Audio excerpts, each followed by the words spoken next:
It was the summer of 1944. The war in Europe thundered on, with no sign of slowing, but far across the Atlantic, behind the barbed wire fences of American soil, another world existed. A world where captured German soldiers, men who had marched across the battlefields of North Africa, France and Italy, now found themselves prisoners of war. They expected hardship, cruelty and punishment. They braced themselves for cold rations, endless labor, and the bitterness of their captors. But instead, what they discovered defied every expectation. On Sunday mornings, the quiet stillness of the camp would break, not with orders barked by guards, but with the gentle tolling of church bells. German POWs, men who had once fought with unyielding determination against Allied soldiers, were invited, voluntarily, to attend Sunday services. They walked, not in chains, but in line, with their uniforms neatly pressed toward wooden chapels that smelled faintly of old hymnals and candle wax. For the prisoners, it was a surreal experience, to sit side by side with the very people who had captured them, to hear words not of hatred, but of forgiveness, hope, and faith. It was something they had never anticipated. The United States, in granting them this liberty, sent a silent but powerful message that even in war, humanity and dignity could prevail. And for many of these soldiers, hardened by years of propaganda and endless combat, that simple act of being invited to church became one of the most unforgettable moments of their captivity. The invitation to attend church shook the German POWs to their core. They had braced themselves for the worst from the very first day of capture. For months, whispers had spread among soldiers in the field, stories laced with fear and uncertainty about what awaited them if they fell into enemy hands. They expected retribution. They expected to be stripped of dignity, worked to exhaustion, and reminded daily that they were nothing more than defeated men. Yet now, here on American soil, behind barbed wire and guard towers, they were confronted with something entirely different. Sunday mornings were unlike any other day in camp. The routine of rations, roll calls, and work details gave way to something altogether unexpected: the slow, deliberate ringing of church bells in the distance. For many of these German soldiers, it was the first time in years they had heard such a sound without the shadow of propaganda hanging over it. And when the guards informed them they were free to attend the service, no punishment for refusal and no obligation to participate, disbelief swept through the camp like a sudden wind. The walk itself became part of the ritual. Prisoners filed in rows, not under the watchful eyes of armed escorts, but under the warm light of the morning sun. Their boots crunched on gravel paths, their uniforms worn but kept neat for the occasion. Some carried small notebooks, others simple crosses or religious tokens, hidden through long marches and chaotic surrenders. Even those with no faith, hardened by years of fighting, found themselves caught in the strangeness of the moment. There was no shouting, no barking orders. Only the slow shuffle of men heading toward a wooden building that stood out from the barracks and barbed wire, its steeple pointing toward a sky that seemed endless above them. For soldiers who had known only orders and commands, this quiet walk to a place of worship felt unreal, as if they had stepped outside the war entirely. The chapel itself was small and simple, yet to the eyes of the prisoners it was extraordinary. Sunlight filtered through stained glass windows, casting colors across the rough wooden pews. The air smelled faintly of wax and wood polish, a reminder of ordinary life that seemed impossibly distant from the mud and smoke of battle. Guards stood outside, not inside. That detail alone stunned the men. Once across the threshold, the prisoners were free to sit without surveillance pressing down on them. The chaplain, often a man in plain robes or a uniform softened by his gentle demeanor, welcomed them with no distinction of friend or foe. He did not speak to them as enemies, nor as captives, but as men, human beings who, like everyone else, carried burdens, memories, and silent prayers. At first, the German soldiers were stiff, their bodies tense and their eyes cautious. They sat with backs straight, trying to grasp whether this was some test, some elaborate ruse. But as the first hymn rose, sung softly in English, some of them found themselves transported. The melody was familiar, even if the words were not. A few whispered the tune under their breath, recalling the same hymn sung in small village churches back in Germany before the war tore their world apart. Others looked down at their hands, hardened and scarred from years of soldiering, and realized how long it had been since they had simply sat in silence, without fear pressing in from all sides. The sermons rarely spoke of war directly, but the words reached them all the same. Themes of forgiveness, reconciliation, and hope filled the air. Some soldiers shifted uncomfortably at first. They had been raised on a strict diet of ideology and orders that demanded unwavering loyalty to the Reich. To hear an American chaplain speak of compassion, even for enemies, unsettled them, and yet there was no mockery, no reminder of defeat. Only a gentle urging to see beyond the battlefield, to recognize the humanity that lay beneath the uniforms and the flags. Slowly resistance softened. Men who had sworn oaths to fight until the last breath now found themselves reflecting, quietly, on what might remain of their lives once the war was over. For those who had lost faith amid the ruins of war, the service offered something unexpected. The sound of hymnals, the soft creak of pews as men shifted, the flickering of candles near the altar, all of it seemed to reawaken something long buried. Some soldiers closed their eyes, not in prayer, but in memory, of mothers who once pressed crosses into their hands, of families who waited in quiet villages, of Sundays spent in peace before the world descended into fire. Others simply sat in silence, grateful for a moment where no one demanded anything of them, where no voice barked orders and no guns threatened their lives. In that chapel, the lines of enemy and captor blurred. A prisoner could look across the aisle and see an American chaplain's eyes not filled with contempt, but with patience. They could hear words not designed to humiliate them, but to comfort. And they could feel, if only for an hour, that they were not defined solely by the battles they had fought. The atmosphere was so unlike what they had imagined that many would later struggle to describe it. How could one explain that the enemy had shown them mercy in the simplest, most profound way, by allowing them the dignity of faith? The memory of these services became something prisoners carried with them long after. Each Sunday, anticipation spread through the camp. Men spoke quietly of what it meant, of how strange it was to be granted freedom within captivity. It gave them something to look forward to, a break in the monotony of barbed wire and labor. Some began to write letters home, describing the experience, though often in cautious words, careful not to say too much. Others chose silence, keeping the memory private, a fragile treasure not to be broken by disbelief. What mattered most was not just the act of attending church, but the symbolism behind it, the realization that the enemy saw them not merely as soldiers in a defeated army, but as men deserving of respect. For those who were devout, the services restored a connection they thought lost. For those who were indifferent, it reminded them of home. And for those who had abandoned faith altogether, it provided something even more valuable, a glimpse of humanity in a time when humanity seemed in short supply. Whether or not every prisoner believed in the sermons, the impact was undeniable. The walk to the chapel, the sight of sunlight through colored glass, the sound of hymns echoing softly within wooden walls, these moments stood out as bright fragments in an otherwise dark chapter of their lives. In time, the shock faded, replaced by acceptance and gratitude. What once felt unbelievable became a cherished ritual. Each Sunday was a reminder that even in war, compassion could survive. Even in captivity, dignity could be offered. And even in the hearts of men who had once faced each other across battlefields, there could be a quiet recognition of shared humanity. For the German POWs who walked toward that chapel week after week, the memory would linger for decades, proof that the smallest acts of mercy could carry the deepest meaning.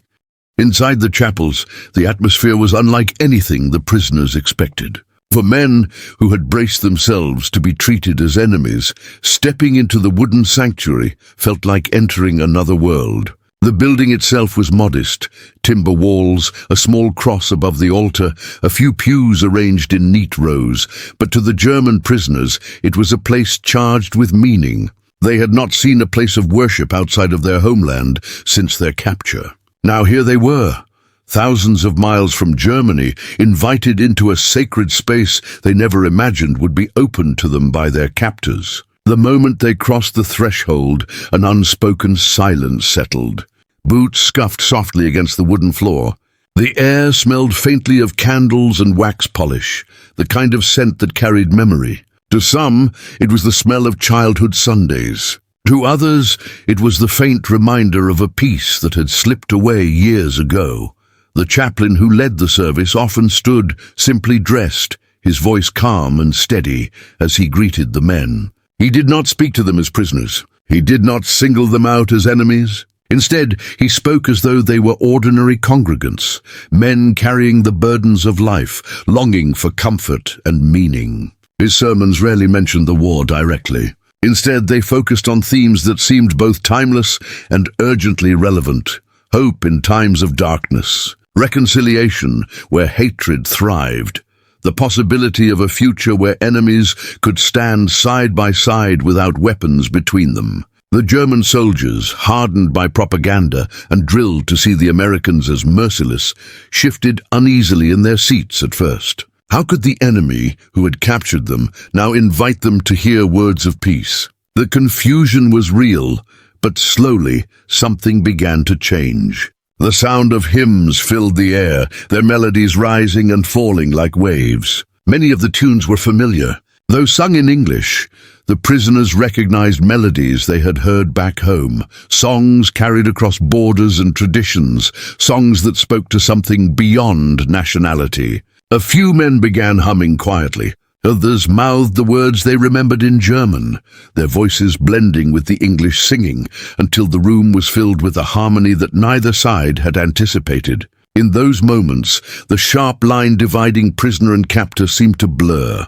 For some of the POWs, the hymns stirred deep, almost painful memories. One man might hear a melody and think of his mother's voice in a small church back in Bavaria, her hand resting gently on his shoulder as a boy.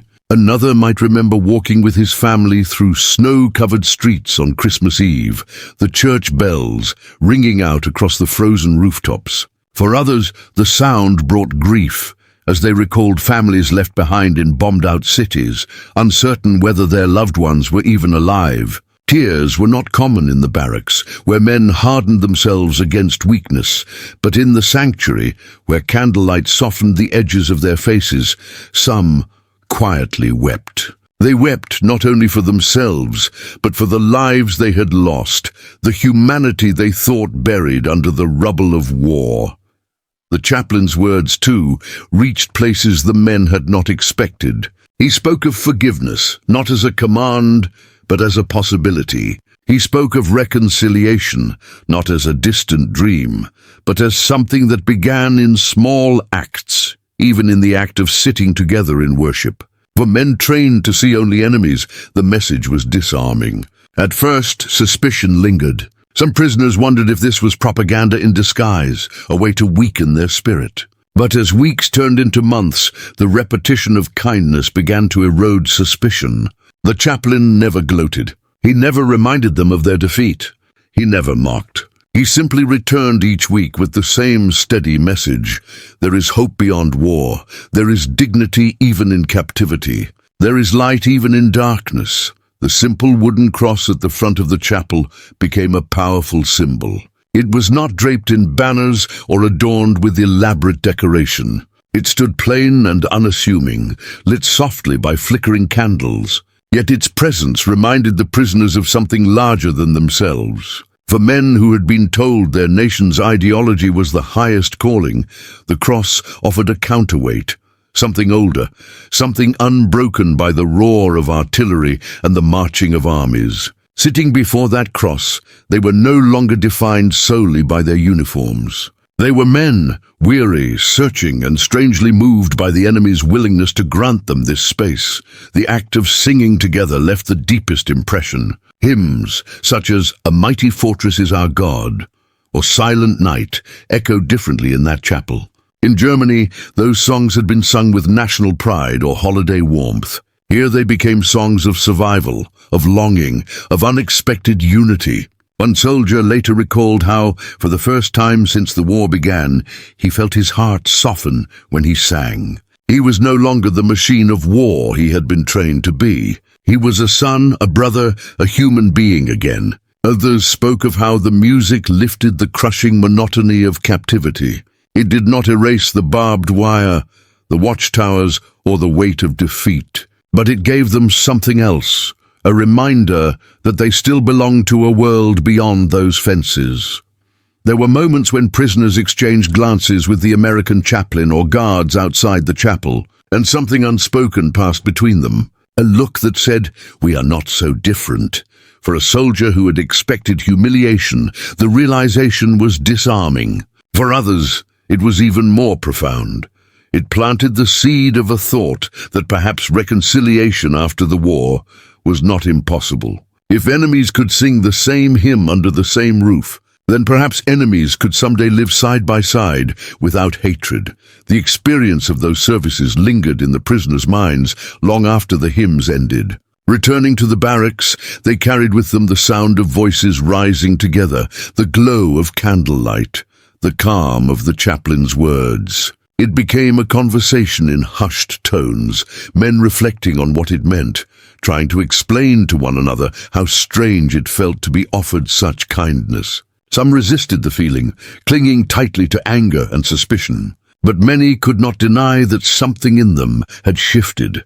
Years later, when these men returned to their homes in Germany, the memory of those chapels remained. Some spoke of it openly, telling their families about the Americans who invited them to worship. Others kept it locked deep inside, uncertain whether anyone would believe that such kindness had existed in the midst of war. For those who did share, the memory often carried a sense of wonder, that their enemy had granted them not just bread and shelter, but a chance to be human again, inside those chapels, under flickering candlelight and the soft resonance of hymns. German POWs discovered something they could not have imagined when they were first captured. They discovered that the enemy did not strip them of faith, but returned it to them. They discovered that reconciliation could begin, even in captivity. And they discovered that in the heart of war, a small wooden chapel could become a sanctuary not only of worship, but of humanity itself.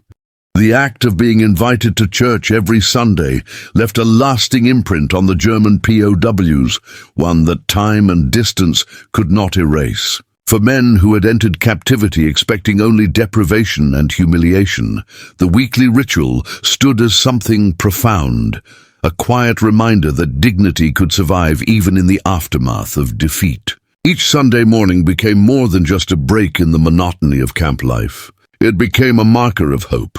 The sound of bells drifting across the compound stirred anticipation, pulling men from the weight of routine. They lined up in their uniforms, not out of fear, but with a strange sense of pride, as though participating in something that restored a piece of their humanity. For many, it was the highlight of their week, a brief escape from barbed wire and guard towers into a place where the soul could breathe again.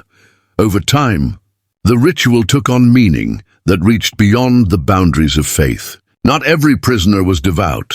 Some had long since lost belief in God, hardened by the destruction they had witnessed across Europe. Yet even they found solace in the act itself. The walk to the chapel, the quiet seating, the smell of wood and wax, the flickering of candlelight, all of it represented order and serenity in a world otherwise consumed by chaos. For a soldier who had seen towns reduced to rubble, the simplicity of a wooden cross glowing in the dim light carried a weight far greater than words. It reminded him that not everything had been destroyed, that there were still things untouched by bombs and politics. Even those who resisted faith could not deny the power of being treated with respect. of being allowed to share in something sacred. The services created moments of reflection that rippled far beyond the chapel walls. Men who had once fought ferociously against their captors now found themselves listening to sermons about forgiveness and reconciliation. They did not always agree with the words. Some bristled at the idea, their wounds too fresh, their loyalty to fallen comrades too strong. But others felt the words seep slowly into them, challenging the narratives they had been fed for years. To be reminded that compassion existed, even from those they had been told were merciless enemies, was an experience too profound to ignore. It forced them to wrestle with uncomfortable questions about the war, about the propaganda they had believed, about what it truly meant to be human in a world torn apart. In the quiet after each service, as they walked back to their barracks, many prisoners carried with them a stillness they had not known for years. The air seemed lighter, the fences less suffocating. Men who had kept silent about their thoughts in the camp sometimes began to speak more openly, reflecting on what the services meant to them. For some, it sparked memories of home, of childhood Sundays, of villages where bells marked the passing of time, of families gathered in pews. For others, it stirred questions about what kind of world might come after the war. If Americans could treat them with such respect in captivity, what did that say about the future? Could nations once at war find a way to live without hatred? Could enemies one day stand as equals? These were not questions the men had expected to ask, but they became conversations whispered late at night when the camp had fallen silent. When the war finally ended, the memory of those Sundays followed the men back across the Atlantic. Some returned to shattered towns where ruins and loss greeted them at every corner. Yet even amid the rubble, they carried stories of a different kind. Stories of Americans who had allowed them dignity in captivity, who had opened chapel doors rather than locking them tighter. For many former POWs, these stories became part of how they explained the war to their families. They did not speak only of hunger or labor, but of kindness, of quiet rituals that gave them strength.